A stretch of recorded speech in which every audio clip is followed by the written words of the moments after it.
नमस्कार दोस्तों, आपका स्वागत है आपके अपने चैनल स्टडी वाइंस ऑफिशियल पर। तो आज के इस वीडियो में हम बायोलॉजी की नेक्स्ट वीडियो पोषक पदार्थों के बारे में पढ़ेंगे। तो इम्पोर्टेंट टॉपिक है, लगभग हर एक परीक्षा में पूछा ही जाता है। तो पहले हम पूरे टॉपिक को अच्छे से पढ़ेंगे और लास्ट में प्रीवियस ईयर क्वेश्चन भी कवर करेंगे। तो चलिए बिना देरी किए हुए वीडियो को शुरू करते हैं। तो चलिए वीडियो की शुरुआत करते हैं। तो सबसे पहले देखते हैं कि पोषक पदार्थ न्यूट्रिएंट्स हैं क्या।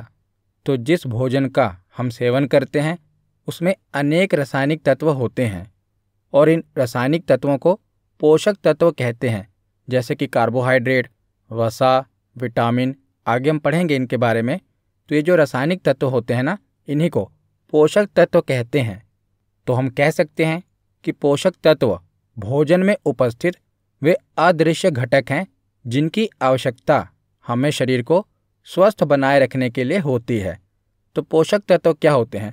तो जैसे हम कुछ भी खाते हैं, मान लीजिए हम चावल या दाल खा रहे हैं, तो जो हमारा शरीर है ना, उसको ये नहीं पता कि हम क्या खा रहे हैं, हम चावल खा रहे हैं कि दाल खा रहे हैं। उसको मतलब है उसमें जो पोषक तत्व हैं उनसे, यानी कि हम जो चावल खा रहे हैं उसमें कार्बोहाइड्रेट कितना है, वसा कितना है, प्रोटीन कितना है। तो हमारे शरीर को बस इससे मतलब है, हम क्या खा रहे हैं उसको नहीं पता। उसमें से जो पोषक तत्व मिलते हैं हमारे शरीर को, उससे मतलब है। तो पोषक पदार्थ किस लिए ज़रूरी हैं? हमारे शरीर को स्वस्थ बनाए रखने के लिए। हमको इसी से एनर्जी मिलती है।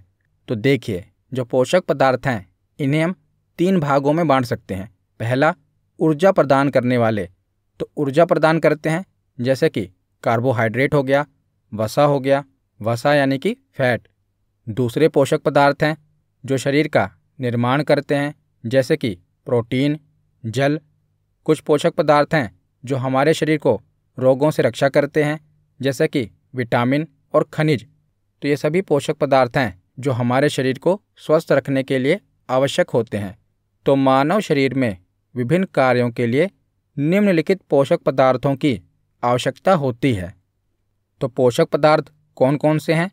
कार्बोहाइड्रेट, वसा, प्रोटीन, विटामिन, खनिज लवण और जल। तो इनके बारे में एक एक करके अभी आगे हम पढ़ेंगे। कार्बोहाइड्रेट, तो हमारे भोजन का जो अधिकांश पोषक तत्व होता है वो कार्बोहाइड्रेट ही होता है। ज़्यादातर हम जो भी खाते हैं ना, उसमें 55 से 60% तक कार्बोहाइड्रेट ही होता है। उसके बाद है वसा। वसा यानी कि फैट। ज़्यादातर जो तलीय पदार्थ होते हैं उनसे हमें वसा मिलता है। उसके बाद है प्रोटीन। तो दालें, सोयाबीन, मांस, इनसे हमें प्रोटीन मिलता है। उसके बाद है विटामिन। तो विटामिन हमारे शरीर की रोगों से रक्षा करता है। उसके बाद है खनिज लवण यानी कि मिनरल्स, जैसे कैल्शियम हो गया, आयरन हो गया। ये क्या हैं? ये खनिज लवण है। उसके बाद है जल। तो वाटर आपको पता ही है कि हमारे शरीर के कुल भार का लगभग 65 से 70% जो भाग होता है वो जल के द्वारा ही निर्मित होता है। तो एक एक करके इन सभी पोषक तत्वों के बारे में अब हम पढ़ना शुरू करते हैं। तो सबसे पहले देखते हैं कार्बोहाइड्रेट।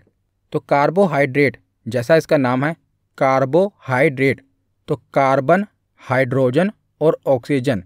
कार्बोहाइड्रेट में क्या है? कार्बो यानी कि कार्बन, हाइड्रेट का मतलब है हाइड्रोजन और ऑक्सीजन। तो जो कार्बोहाइड्रेट है ना, ये कार्बन, हाइड्रोजन और ऑक्सीजन के 1:2:1 के अनुपात से मिलकर बना यौगिक है कार्बोहाइड्रेट। तो कार्बोहाइड्रेट में कार्बन, हाइड्रोजन और ऑक्सीजन, इनका अनुपात कितना होता है? कई बार एग्जाम में पूछा गया है। तो 1, 2 और 1 के अनुपात में ये मिला होता है। तो इसका मुख्य कार्य क्या होता है? तो कार्बोहाइड्रेट शरीर को ऊर्जा प्रदान करता है और इसकी मात्रा आहार में सर्वाधिक होती है। तो मैंने आपको बताया ना, जो हम भोजन करते हैं तो हमारे भोजन में लगभग 55 से लेकर 65% जो हमें ऊर्जा मिलती है ये कार्बोहाइड्रेट से ही मिलती है। तो जो हम रोज़ाना भोजन करते हैं तो उसमें से 55 से लेकर 65% तक हमें कौन सा पोषक तत्व मिलता है? कार्बोहाइड्रेट। तो हमारे भोजन का सर्वाधिक हिस्सा कौन सा होता है? कार्बोहाइड्रेट होता है। तो 1 ग्राम कार्बोहाइड्रेट द्वारा कितनी कैलोरी हमें मिलती है। तो अगर हम 1 ग्राम कार्बोहाइड्रेट खाएंगे तो हमें कितनी ऊर्जा मिलेगी, तो 4.2 किलो कैलोरी ऊर्जा हमें 1 ग्राम कार्बोहाइड्रेट से मिलती है।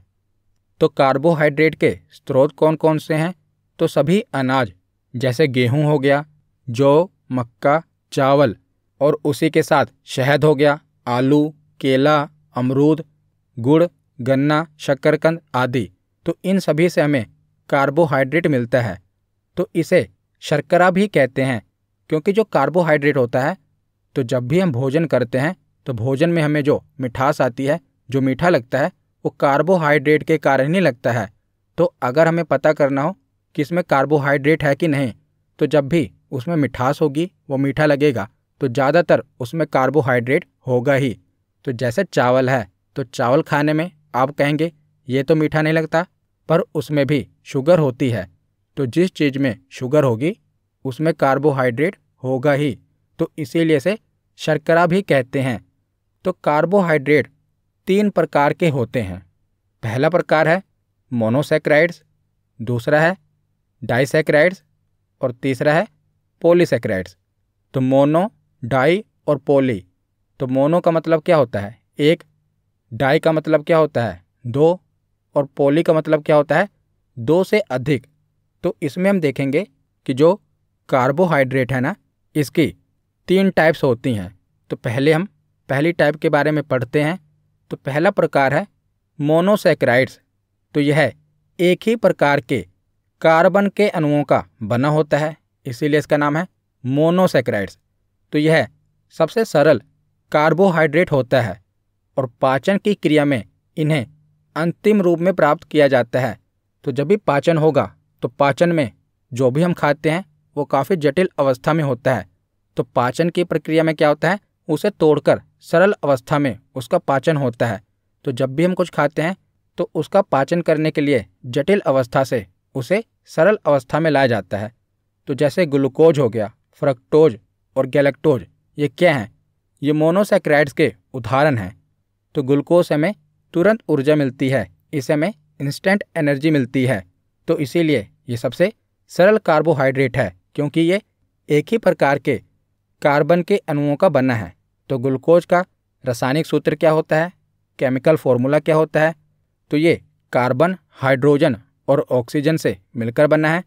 तो C6H12 और O6 ये इसका फॉर्मूला है और शरीर का ईंधन भी कहा जाता है ग्लूकोज को। वैसे तो कार्बोहाइड्रेट को ही शरीर का ईंधन कहा जाता है। तो जो ग्लूकोज है ये क्या करता है, हमें तुरंत एनर्जी प्रदान करता है। इसीलिए आप देखते हैं कि जब भी कोई बीमार व्यक्ति होता है उसको तुरंत क्या करते हैं, ग्लूकोज चढ़ा देते हैं ताकि उसको तुरंत एनर्जी मिल सके। और जब भी आप देखते हैं कि कोई रनिंग कर रहा है, दौड़ते दौड़ते थक जाता है, तो उसे क्या करते हैं, तुरंत ग्लूकोज पिला देते हैं। तो ग्लूकोज क्या करता है, उसके शरीर को तुरंत एनर्जी प्रदान करता है, क्योंकि ये एक ही प्रकार के कार्बन अणुओं से मिलकर बना है। इसमें कोई जटिल अवस्था देखने को नहीं मिलती। इसको शरीर क्या करता है, तुरंत पचा लेता है, जिसके कारण इसे हमें इंस्टेंट एनर्जी मिलती है। तो ग्लूकोज देख लिया हमने पढ़ा ना कि मोनोसैकेराइड्स के क्या क्या उदाहरण हैं, ग्लूकोज है, फ्रक्टोज है और गैलेक्टोज है। तो अब देखते हैं फ्रक्टोज, इसे फ्रुक्टोज भी कहते हैं। तो दुनिया की सबसे मीठी प्राकृतिक शर्करा होती है फ्रक्टोज। जो फलों का मीठापन होता है वो किसके कारण होता है, तो फ्रक्टोज के कारण ही होता है। जब आप आम खाते हैं तो चीनी की चाशनी में उसको डुबोते नहीं है ना, उसमें नेचुरल मीठापन होता है। तो वो किसके कारण होता है, तो फ्रक्टोज के कारण होता है। और इसे शहद की शर्करा भी कहा जाता है। तो ये तो कई बार एग्जाम में पूछा गया है कि शहद में कौन सी शर्करा मिलती है, तो फ्रक्टोज मिलती है। याद रखना, बहुत बार एग्जाम में रिपीट हुआ है। उसके बाद है गैलेक्टोज। तो जो गैलेक्टोज है यह आमतौर पर प्रकृति में अन्य शर्कराओं के साथ मिलकर पाया जाता है। आगे हम देखेंगे डाइसैकेराइड, जिसमें हम देखेंगे कि जो ग्लूकोज है ये गैलेक्टोज के साथ मिलकर लैक्टोज बनाता है, जो कि दूध में पाया जाता है। तो वो आगे हम पढ़ेंगे। तो जो गैलेक्टोज है ना, ये अन्य शर्कराओं के साथ मिलकर पाया जाता है। जैसे जो डेयरी उत्पाद हैं, दूध, मक्खन, क्रीम, आइसक्रीम, ये सब क्या होते हैं, ये लैक्टोज के रूप में गैलेक्टोज के सबसे अच्छे खाद्य पदार्थ होते हैं। तो लैक्टोज क्या है उसके बारे में आगे हम पढ़ेंगे। तो हमने देखा कि कार्बोहाइड्रेट के 3 प्रकार होते हैं। पहला मोनोसैकेराइड, दूसरा डाइसैकेराइड और तीसरा पॉलीसैकेराइड्स। तो मोनोसैकेराइड में हमने पढ़ा कि एक ही प्रकार के कार्बन के अणुओं से बना होता है। तो इसके उदाहरण हमने देखे ग्लूकोज, फ्रक्टोज और गैलेक्टोज। तो अब हम मोनोसैकेराइड्स के बाद डाइसैकेराइड्स के बारे में पढ़ते हैं। तो इसके नाम से ही क्लियर है, डाई का मतलब क्या होता है, 2। तो जब 2 मोनोसैकेराइड जुड़ते हैं तब यह एक अणु बनाता है जिसे डाइसैकेराइड कहा जाता है। तो मोनोसैकेराइड में हमने पढ़ा कि वो एक ही कार्बन के अणुओं से मिलकर बने होते हैं। उनकी संरचना काफ़ी सरल होती है जिसके कारण उन्हें हमारा शरीर आसानी से पचा लेता है। तो यह डाइसैकेराइड। तो इसमें क्या होता है कि 2 मोनोसैकेराइड आपस में जुड़कर एक डाइसैकेराइड बनाते हैं। जैसे ग्लूकोज क्या है, मोनोसैकेराइड है, और फ्रक्टोज क्या है, ये भी मोनोसैकेराइड है। पर इसमें क्या होगा, ये दोनों आपस में जुड़ जाएंगे और क्या बनाएंगे, डाइसैकेराइड बनाएंगे। जैसे ग्लूकोज और फ्रक्टोज मिलकर क्या बनाते हैं, सुक्रोज। तो ये आपके लिए इम्पोर्टेंट है। ग्लूकोज और फ्रक्टोज मिलकर क्या बनाते हैं, सुक्रोज। और ग्लूकोज ये आपस में मिलकर माल्टोज बनाते हैं। तो ग्लूकोज आपको तीनों में देखने को मिलेगा। ग्लूकोज फ्रक्टोज सुक्रोज बनाते हैं, ग्लूकोज से मिलकर माल्टोज बनाता है, और ग्लूकोज गैलेक्टोज से मिलकर लैक्टोज बनाता है। तो पहले हम देखते हैं सुक्रोज। तो सुक्रोज को गन्ने और गुड़ की शर्करा कहा जाता है। तो गन्ने और गुड़ में जो शर्करा होती है उसे क्या कहते हैं, सुक्रोज। और सुक्रोज ग्लूकोज और फ्रक्टोज से मिलकर बना होता है। और जो टेबल शुगर होती है यानी चीनी होती है वो भी सुक्रोज की ही बनी होती है। तो गन्ना, गुड़ और शुगर, इनमें कौन सी शर्करा पाई जाती है, तो सुक्रोज। उसके बाद देखते हैं माल्टोज। तो माल्टोज हमने देखा कि ग्लूकोज और ग्लूकोज आपस में मिलकर माल्टोज बनाते हैं। तो ये शर्करा हमें किस में देखने को मिलती है, तो जौ, ज्वार, मक्का, गेहूँ एवं अंकुरित अनाज की शर्करा इसे कहा जाता है। और जो शराब में पाई जाती है ना, वो शर्करा भी माल्टोज ही होती है। तो एग्ज़ाम में पूछा गया है कि शराब में पाई जाने वाली शर्करा कौन सी होती है, तो माल्टोज। उसके बाद है लैक्टोज। तो लैक्टोज दूध में पाया जाता है। तो ये जो भी मैं आपको उदाहरण बता रहा हूँ ना, ये सभी उदाहरण एग्ज़ाम में पूछे गए हैं।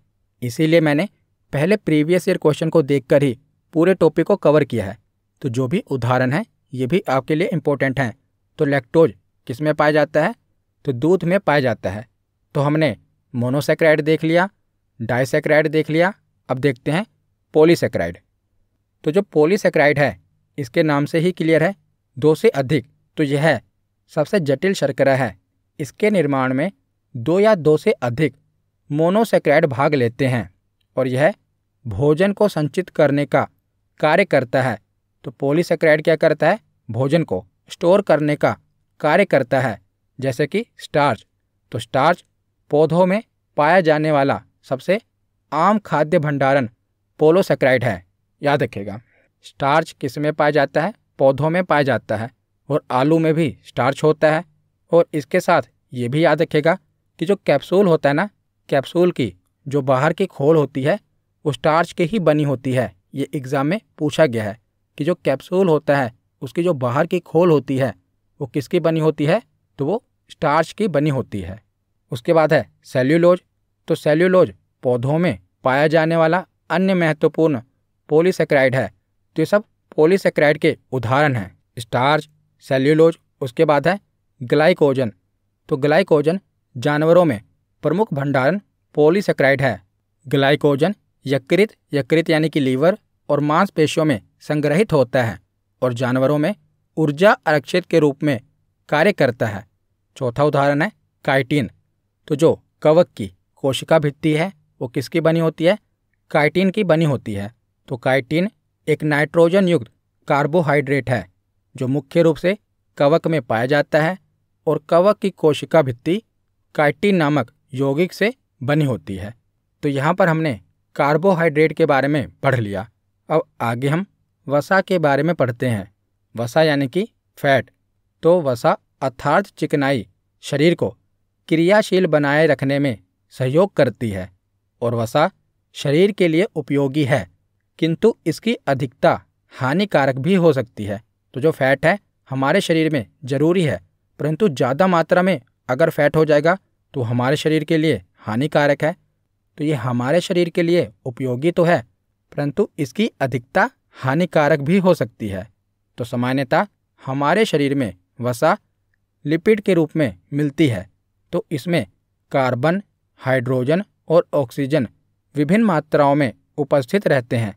जैसा कि हमने पीछे पढ़ा था कि कार्बोहाइड्रेट में इनका एक फिक्स रेशियो होता है कि ये 1, 2 और 1 के अनुपात में होंगे, परंतु वसा में इनका कोई फिक्स रेशियो नहीं होता। तो वसा सामान्यतः 20 डिग्री सेल्सियस ताप पर ठोस अवस्था में होती है, परंतु यदि वे इस ताप पर द्रव अवस्था में हो तो उसे तेल कहते हैं। तो सामान्यतः जो फैट होता है ये 20 डिग्री सेल्सियस पर किस अवस्था में होता है? ठोस अवस्था में होता है।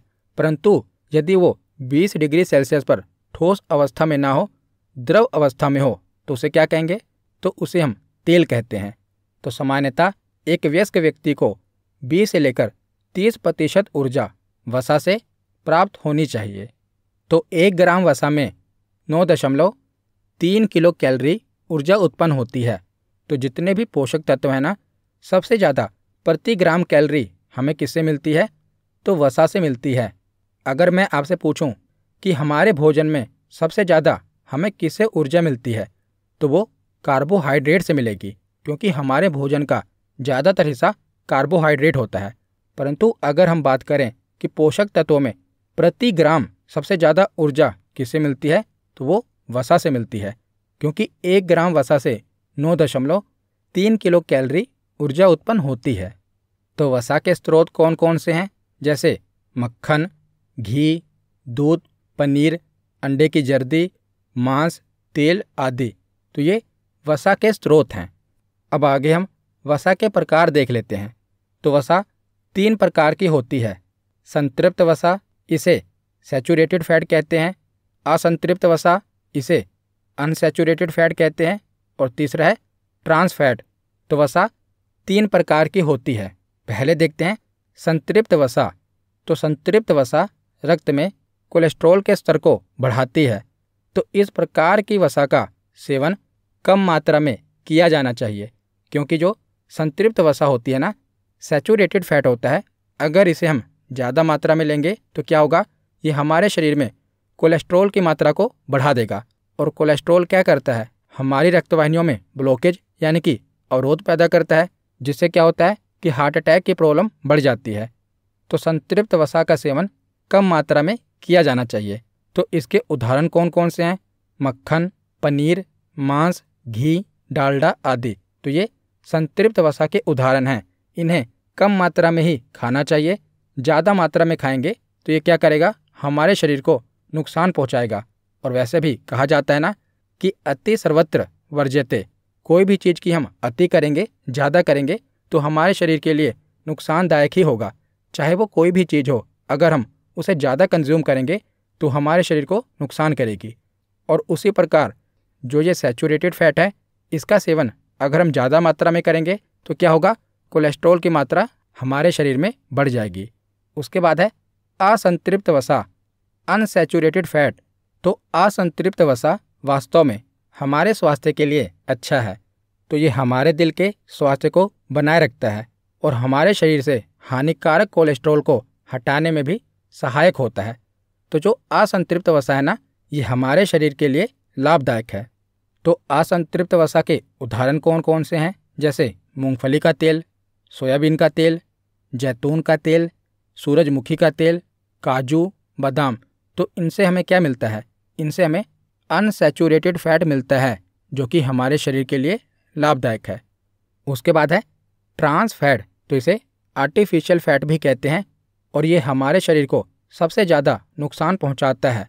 तो ट्रांस वसा, इन्हें खाने से हमारे शरीर में बुरे कोलेस्ट्रॉल की मात्रा बढ़ जाती है तथा अच्छे कोलेस्ट्रॉल की मात्रा कम हो जाती है, जिसके कारण दिल की बीमारी हो सकती है। तो ट्रांस फैट किस में होता है? जैसे फास्ट फूड, पिज़्ज़ा और कुरकुरे, जो आप पैकेट वाली चीज़ खाते हैं, उसके पीछे आप देखेंगे ना, तो स्वाद को बढ़ाने के लिए उसमें ट्रांस फैट मिला देते हैं। अगर आप देखेंगे जो आप कुरकुरे भी खाते हैं ना, उसमें भी ट्रांस फैट मिला होता है। तो ये हमारे शरीर के लिए सबसे ज़्यादा खतरनाक है। सैचुरेटेड फैट से भी ज़्यादा नुकसानदायक है ट्रांस फैट। तो वसा के कितने प्रकार होते हैं? 3 प्रकार होते हैं। संतृप्त वसा, जिसका सेवन कम मात्रा में किया जाना चाहिए। दूसरा है असंतृप्त वसा, जो कि हमारे शरीर के लिए लाभदायक है। और तीसरा है ट्रांस फैट, जो कि हमारे शरीर के लिए बिल्कुल भी लाभदायक नहीं है। तो आगे हम वसा के कार्य देख लेते हैं। तो वसा आमतौर पर शरीर में ऊर्जा का संग्रहित स्रोत होता है, जो कि त्वचा के नीचे जमा रहता है। और वसा विशेष रूप से मानव शरीर में एक सुरक्षात्मक परत का कार्य करता है और सुरक्षा प्रदान करता है। तो हमारे शरीर के ऊपर जो ये वसा है, ये क्या करती है? हमारे शरीर में एक सुरक्षात्मक परत का कार्य करती है, क्योंकि वसा शरीर के अंगों को बाहरी आघात से बचाती है। अगर हमारे शरीर पे वसा नहीं होगा तो कोई हमें मारेगा तो हमारे अंदरूनी अंगों को चोट लग जाएगी, परंतु वसा क्या करती है? बाहरी आघात से हमें बचाती है। और वसा शरीर के तापमान को भी बनाए रखता है। वसा स्वस्थ कोशिका कार्य को बढ़ावा देता है। तो जो ऊँट होता है ना, ऊँट के कुबर में भी वसा ही पाई जाती है। याद रखिएगा, ये भी एग्जाम में प्रश्न पूछा गया है कि ऊँट के कुबर में क्या होता है, तो उसमें भी फैट यानी कि वसा पाई जाती है। तो वसा के बारे में हमने पढ़ लिया। अब आगे हम पढ़ते हैं प्रोटीन के बारे में। तो प्रोटीन एक जटिल कार्बनिक पदार्थ है, जिसका गठन कार्बन, हाइड्रोजन, ऑक्सीजन और नाइट्रोजन तत्वों के अणुओं से मिलकर होता है। तो याद रखिएगा, इसमें नाइट्रोजन भी है। हमने जब कार्बोहाइड्रेट और वसा के बारे में पढ़ा तो वहाँ पर नाइट्रोजन नहीं था, परंतु प्रोटीन में नाइट्रोजन भी पाया जाता है। तो शरीर को आवश्यक सभी प्रोटीन का निर्माण 20 प्रकार के अमीनो अम्ल से होता है। तो जो मनुष्य का शरीर होता है ना, इसको 20 प्रकार के प्रोटीन की आवश्यकता होती है। तो प्रोटीन की आवश्यकता हमें क्यों पड़ती है? तो शारीरिक वृद्धि और अंगों की मरम्मत दोनों कार्यों के लिए प्रोटीन उत्तरदायी होता है। तो हमारे शरीर के अंगों की मरम्मत और शारीरिक वृद्धि के लिए हमें प्रोटीन की आवश्यकता पड़ती है। तो जैसा कि मैंने आपको बताया कि मनुष्य के शरीर में 20 प्रकार के प्रोटीन की आवश्यकता होती है, जिसमें से 10 अमीनो अम्ल हमारे लिए आवश्यक हैं और 10 अमीनो अम्ल को अनावश्यक कहा जाता है। क्योंकि जो 10 अमीनो अम्ल हैं, ये हमारे शरीर में स्वयं ही निर्मित हो जाते हैं, यानी कि इनकी ज़रूरत हमें बाहरी पदार्थों से नहीं पड़ती। तो इसीलिए से अनावश्यक अमीनो अम्ल कहा जाता है। परंतु जिन अमीनो एसिड की ज़रूरत हमें भोज्य पदार्थों से पड़ती है, उन्हें आवश्यक अमीनो अम्ल कहा जाता है। तो 20 प्रकार के प्रोटीन की आवश्यकता हमें होती है, जिसमें से 10 प्रकार का प्रोटीन हमारा शरीर खुद बनाता है और बाकी के 10 प्रोटीन की आवश्यकता हम भोज्य पदार्थों के द्वारा यानी कि भोजन के द्वारा पूरी करते हैं। तो जो अमीनो अम्ल होते हैं, ये जिस बंध के द्वारा जुड़कर प्रोटीन का निर्माण करते हैं, उसे पेप्टाइड बंध, पेप्टाइड बॉन्ड कहा जाता है। तो मानव शरीर का लगभग 15 से 17% भाग प्रोटीन का बना होता है और प्रोटीन प्रति ग्राम 4.2 किलो कैलोरी ऊर्जा प्रदान करता है। और प्रोटीन के स्रोत कौन कौन से हैं? तो जैसे दूध, पनीर, दालें, मांस, मछली, अंडा आदि ये प्रोटीन के स्रोत हैं। तो दालों से हमें प्रोटीन मिलता है। परंतु याद रखिएगा, अगर पूछा जाए कि प्राकृतिक रूप से हमें किससे सबसे प्रचुर मात्रा में प्रोटीन मिलता है, तो हमें सोयाबीन से सबसे प्रचुर मात्रा में प्रोटीन मिलता है। तो सबसे ज़्यादा हमें किससे प्रोटीन मिलता है? सोयाबीन से। अगर हम सोयाबीन को खाएं तो सोयाबीन में लगभग 42% प्रोटीन होता है। तो सोयाबीन में सबसे प्रचुर मात्रा में प्रोटीन मिलता है। तो आगे हम प्रोटीन के कार्य देख लेते हैं। तो हमें प्रोटीन की ज़रूरत क्यों पड़ती है? तो प्रोटीन शरीर के निर्माणकारी पदार्थ होते हैं, यानी कि एक प्रकार से ये शरीर का निर्माण करते हैं और ये कोशिकाओं तथा ऊतक यानी कि टिश्यू का निर्माण, मरम्मत व विकास करते हैं। ये शारीरिक वृद्धि के लिए उत्तरदायी होते हैं और यह टूटे फूटे अंगों की मरम्मत करता है।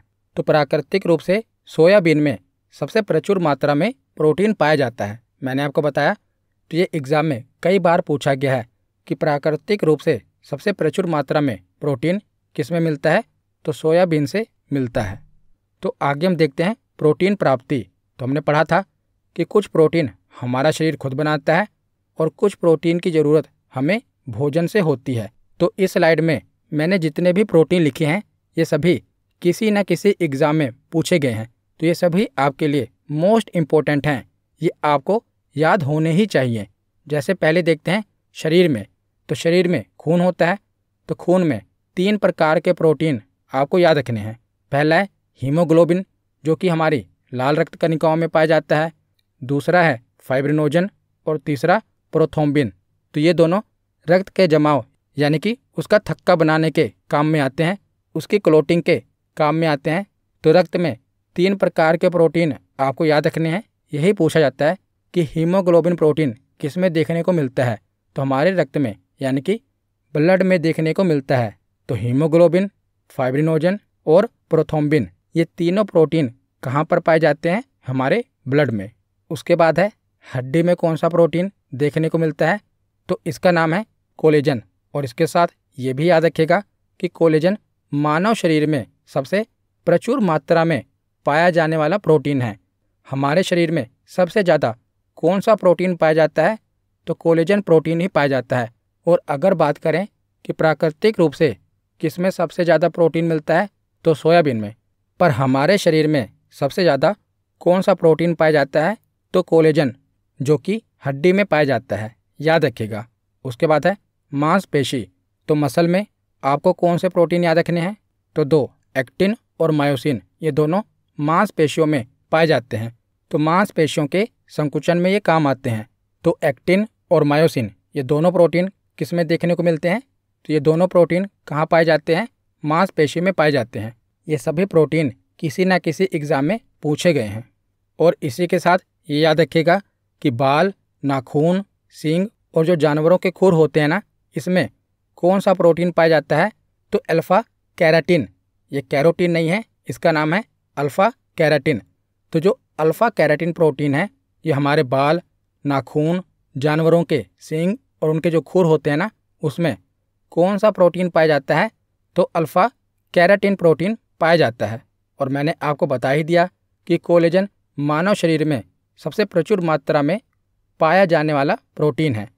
तो हमने हमारे शरीर में जो महत्वपूर्ण प्रोटीन पाए जाते हैं वो देख लिए। अब हम देखते हैं भोजन में। तो ये पूछा जाता है कि गेहूं में कौन सा प्रोटीन पाया जाता है? तो गेहूं में ग्लूटेन प्रोटीन पाया जाता है। गाजर में कैरोटीन प्रोटीन पाया जाता है। जो हमारे बाल हैं उसमें कैराटिन प्रोटीन मिलता है, परंतु जो गाजर है इसमें कैरोटीन प्रोटीन मिलता है। उसके बाद है अंडा। तो जो अंडे का सफ़ेद भाग है इसमें एल्ब्यूमिन प्रोटीन देखने को मिलता है।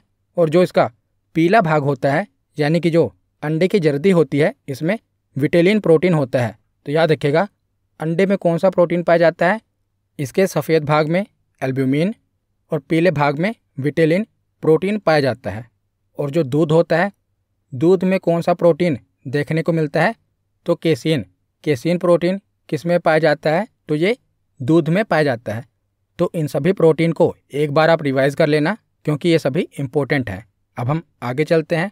तो आगे हम देखते हैं कि प्रोटीन की कमी के कारण कौन से रोग होते हैं। तो पहला रोग है क्वाशियोरकर। तो ये रोग मुख्यतः बच्चों में होता है। प्रोटीन की कमी के कारण इसके कारण शरीर एवं मानसिक वृद्धि रुक जाती है तथा हाथ पैर सूख जाते हैं और पेट फूल जाता है। जैसा आप देख रहे हैं, इस बीमारी के कारण क्या होता है कि हाथ पैर सूख जाते हैं और जो पेट होता है ना, वो फूल जाता है। इसको कहते हैं क्वाशियोरकर। ये प्रोटीन की कमी के कारण रोग होता है। और दूसरा रोग है मेरास्मस।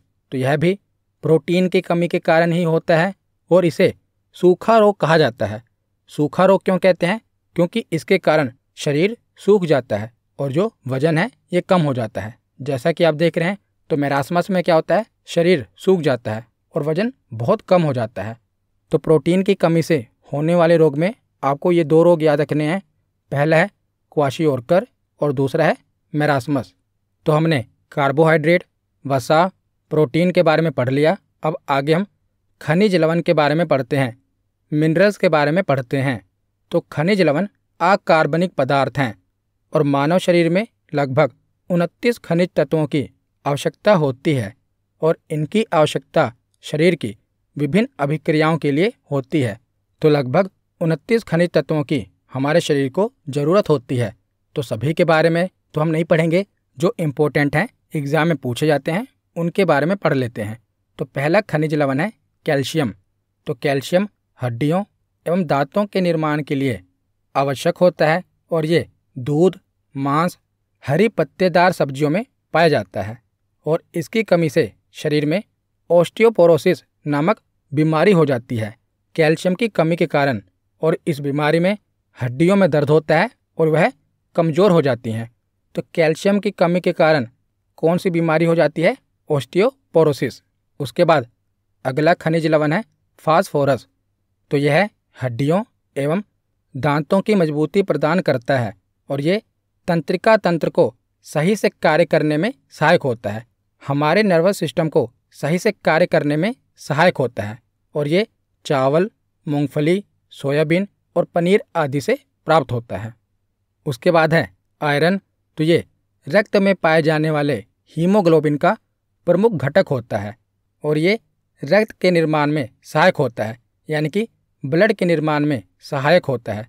और आयरन हमें किससे मिलता है? तो हरी सब्जियों, अमरूद और अंगूर आदि में आयरन पाया जाता है। और आयरन की कमी से हमारे शरीर में कौन सा रोग हो जाता है? तो एनीमिया, जिसे रक्तक्षीणता कहते हैं, एनीमिया नामक रोग किसकी कमी से होता है? आयरन की कमी से होता है। उसके बाद अगला खनिज लवण है आयोडीन। तो ये थायराइड ग्रंथि को सही से कार्य करने में सहायक होता है। थायराइड ग्रंथि हमारे गले में पाई जाती है। तो आयोडीन की कमी से कौन सा रोग हो जाता है? तो जैसा आप देख रहे हैं, आयोडीन की कमी से घेंघा रोग हो जाता है, जिसमें जो गला होता है ना, काफ़ी फूल जाता है। तो इसकी कमी से कौन सा रोग हो जाता है? घेंघा रोग हो जाता है। अगर मैं आपसे पूछूं कि आयोडीन हमें किससे मिलता है, तो आपके दिमाग में हो सकता है कि आपको लगे कि नमक में आयोडीन पाया जाता है, परंतु नहीं, नमक में आयोडीन नहीं पाया जाता। नमक में आयोडीन मिलाया जाता है। तो इसके स्रोत कौन कौन से हैं? तो आयोडीन हमें समुद्री भोजन यानी कि सी फूड, दूध, अंडा और मांस, इससे हमें आयोडीन मिलता है। तो प्रमुख खनिज लवणों के बारे में हमने पढ़ लिया। अब हम वाटर यानी कि जल के बारे में पढ़ते हैं। तो शरीर के विकास के लिए जल अत्यंत आवश्यक होता है, आपको पता ही है, क्योंकि मानव शरीर के भार का लगभग 65 से 70% भाग जल से ही निर्मित होता है। तो हमारे शरीर के लिए जल काफ़ी ज़रूरी है। तो जल क्या करता है? हमारे शरीर में उपस्थित अपशिष्ट एवं विषैले पदार्थ जल में घुलकर शरीर से बाहर निकल जाते हैं और जल हमारे शरीर के ताप को पसीना तथा वाष्पन के द्वारा नियंत्रित करता है। तो जल क्या करता है? हमारे शरीर के टेम्परेचर को कंट्रोल करता है। जब आप देखते हैं काफ़ी गर्मी पड़ती है तो शरीर से क्या निकलता है? पसीना निकलता है। तो पसीना निकलने के बाद क्या होता है कि शरीर के ऊपर ठंडक हो जाती है, शरीर थोड़ा ठंडा हो जाता है। इससे क्या होता है? टेम्परेचर कंट्रोल होता है। जब काफ़ी गर्मी लगती है हमारे शरीर को तो क्या होता है? पसीना निकलता है। पसीना निकलने से क्या होता है? शरीर को ठंडक लगती है। तो टेम्परेचर कंट्रोल करने का काम कौन करता है? तो वाटर यानी कि जल करता है। और जल भोजन में उपस्थित पोषक पदार्थों के अवशोषण में भी सहायक होता है। तो यहाँ पर हमने 5 पोषक पदार्थों के बारे में पढ़ लिया। अब बचा एक विटामिन। तो विटामिन के बारे में हम अगली क्लास में पढ़ेंगे, क्योंकि जो विटामिन है काफ़ी इम्पोर्टेंट टॉपिक है, इससे कई सारे प्रश्न बनते हैं। तो इसको हम अगली वीडियो में डिटेल में पढ़ेंगे कि विटामिन क्या है, विटामिन कितने प्रकार के होते हैं, किन से हमें कौन सा विटामिन मिलता है, किस विटामिन की कमी के कारण कौन सा रोग होता है। तो अगली वीडियो में हम विटामिन के बारे में डिटेल में पढ़ेंगे। तो हमारा थ्योरी सेक्शन यहीं पर कंप्लीट होता है। तो अब हम प्रीवियस ईयर क्वेश्चन देखते हैं। तो पहला प्रश्न है कि कैप्सूल का आवरण बना होता है। तो जो कैप्सूल के बाहर की खोल होती है वो किसकी बनी होती है? तो वो स्टार्च की बनी होती है। तो इसका सही जवाब होगा ऑप्शन डी। अगला प्रश्न है कि शहद का प्रमुख घटक है। तो शहद में कौन सी शर्करा होती है? तो इसका सही जवाब क्या होगा? तो इसका सही जवाब है ऑप्शन डी, फ्रक्टोज। अगला प्रश्न है कि निम्नलिखित में से कौन सी शर्करा तत्काल ऊर्जा प्रदान करती है? तो इंस्टेंट एनर्जी हमें किससे मिलती है? तो ग्लूकोज से। तो इसका सही जवाब है ऑप्शन डी। अगला प्रश्न है कि प्रोटीन बनाने के लिए कितने अमीनो अम्ल आवश्यक होते हैं? तो कितने अमीनो अम्ल आवश्यक होते हैं प्रोटीन बनाने के लिए? तो 20। इसका सही जवाब है ऑप्शन सी। अगला प्रश्न है कि प्रोटीन को निम्नलिखित में से क्या माना जाता है? तो बताइए, प्रोटीन को निम्नलिखित में से क्या माना जाता है? शरीर का निर्माण करने वाला, ऊर्जा उत्पादक, विनियामक या स्थूलतावर्धक? तो प्रोटीन को शरीर का निर्माण करने वाला माना जाता है। इसका सही जवाब क्या होगा? Option A. अगला प्रश्न है कि अल्फा केरेटिन एक प्रोटीन है जो कहाँ पर पाया जाता है? तो बताइए कि ये रक्त में पाया जाता है, गाजर में, अंडों में या बालों में? तो जो अल्फा केरेटिन है ना, ये हमारे बालों में पाया जाता है। तो इसका सही जवाब होगा ऑप्शन बी। अगला प्रश्न है कि निम्नलिखित में से किसमें प्रोटीन का सबसे अधिक स्रोत पाया जाता है? तो आपको निम्नलिखित उदाहरण में बताना है कि प्रोटीन का सबसे अधिक स्रोत किसमें पाया जाता है? उड़द में, मटर में, चने में या सोयाबीन में? तो इसका सही जवाब क्या होगा? तो इसका सही जवाब है सोयाबीन। सोयाबीन में सबसे प्रचुर मात्रा में प्रोटीन पाया जाता है। अगला प्रश्न है कि भोजन में से किससे प्रति ग्राम सर्वाधिक ऊर्जा प्राप्त होती है? तो यहाँ पर पूछा गया है कि प्रति ग्राम सर्वाधिक ऊर्जा हमें किससे प्राप्त होती है? प्रोटीन से, वसा से, कार्बोहाइड्रेट से या विटामिन से? तो इसका सही जवाब क्या होगा? तो इसका सही जवाब है वसा से। वसा से हमें सर्वाधिक प्रति ग्राम ऊर्जा प्राप्त होती है। अगला प्रश्न है कि ऊंट बिना पानी के कुछ दिनों तक मरुस्थल में रहता है, ऐसा वह कर पाता है? ऑप्शन ए है कि अपनी पेशी में जमा किए पानी का प्रयोग करके। ऑप्शन बी है अपने कुबड़ में जमा किए चिकनाई का प्रयोग करके। ऑप्शन सी है उपापचय क्रिया को कम करके। और ऑप्शन डी है पानी के प्रयोग को कम करके। तो बताइए, ऊंट बिना पानी के कुछ दिनों तक मरुस्थल में रह पाता है, ऐसा कैसे हो पाता है? तो इसका सही जवाब है ऑप्शन बी, अपने कुबड़ में जमा किए चिकनाई यानी कि फैट का प्रयोग करके ऊंट बिना पानी के कुछ दिनों तक मरुस्थल में रह पाता है। तो इसका सही जवाब क्या होगा? Option B. अगला प्रश्न है कि उपास्थि तथा हड्डियों के निर्माण और संपोषण में आवश्यक तत्व होता है। तो हड्डियों के निर्माण में आपको पता ही है कि किस आवश्यक तत्वों की जरूरत पड़ती है। तो इसका सही जवाब क्या है? कैल्शियम। Option B. अगला प्रश्न है कि पालक के पत्तों में किसकी मात्रा सबसे अधिक होती है? तो पालक हरी सब्जी है और हरी सब्जियों में सबसे ज़्यादा आयरन की मात्रा होती है। तो पालक के पत्तों में सबसे अधिक मात्रा किसकी होती है? आयरन की। इसका सही जवाब है ऑप्शन बी। तो आज का आखिरी प्रश्न है कि एक गिलास पानी पीने से कितनी कैलोरी मिलती है? तो बताइए, एक गिलास पानी पीने से हमें कितनी कैलोरी मिलेगी? 0, 15, 25 या 50? तो इसका सही जवाब क्या होगा? तो 0। तो पानी पीने से हमें कोई कैलोरी नहीं मिलती। नहीं तो हम पानी ही पीते रहें, भोजन की आवश्यकता ही न पड़े, तो पानी में कोई कैलोरी नहीं होती। तो इसका सही जवाब है ऑप्शन ए, 0। तो आज की ये वीडियो यहीं पर ख़त्म होती है। कैसी लगी ये वीडियो कमेंट सेक्शन में ज़रूर बताना। धन्यवाद।